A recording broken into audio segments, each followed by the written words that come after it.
مرزبانان تاجیک یک ماشین بارکش تمغه کماز متعلق به یک شهروند قرقیزستان را دستگیر کردند. خود راننده ماشینش را پرتافته فرار کرده است. مرکز مطبوعات کمیته دولتی امنیت ملی قرقیزستان خبر داد که روز 30 اپریل سال 2022 قشون‌های سرحدی تاجیکستان در مرز دهه خوجه اعلی در کنار اسفره یک ماشین بارکش تمغه کماز را منع کردند.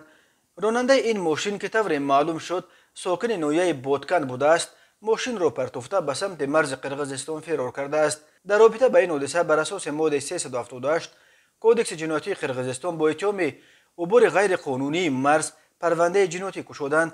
مرزبانان تاجیک ماشین بازداشت شده را به جانب قرقیزستان برگردانیدند و حالا آن در قلمرو این کشور در حدود واحد مرزبانی ارتبوز قرار داشته است. قرقیزستان از 20 مای سال 2021 روای شهروندان و انتقال مال توسط مرزهایش با تاجیکستان را ممنوع کرده است، ولی با این وجود هر سر چند وقت درباره بازداشت شهروندان دو کشور با اتهام قاچاق مال و محصولات گزارش‌ها به دست می‌رسند. در سالهای آخر در پس منظر مناقشه‌های خونین مرزی که تنها در یک سال آخر از هر دو طرف حدود 60 کشته و نزدیک 270 زخمی به جا گذاشت، روابط دوشنبه و بشکک خیلی بد شد. بد شدن مناسبت‌ها افزایش بکرته موردهای بازداشت شهروندان دو کشور را با اتهام سرشکنی و قاچاق و حتی جاسوسی در پی داشت.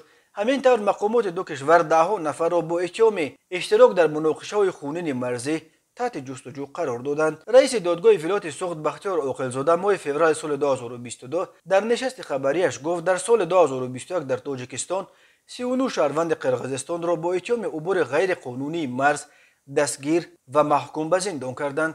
خدمات مطبوعات وزارت کارهای خارجه قرقیزستان اخیراً خبر داد که روزهای 6 و 7 مای سال 2022 کارمندان سفارت این کشور در دوشنبه شهروندان قرقیزی را که در زندانهای تاجیکستان ادای حکم میکنند عیادت کردند. بنابراین منبع دیپلمات‌ها با 4 محبوس قرقیز در محبس رقم 1 در شهر وحدت، محبس رقم 4 در شهر دوشنبه و محبس رقم 6 در نویه یاوان واخوردند.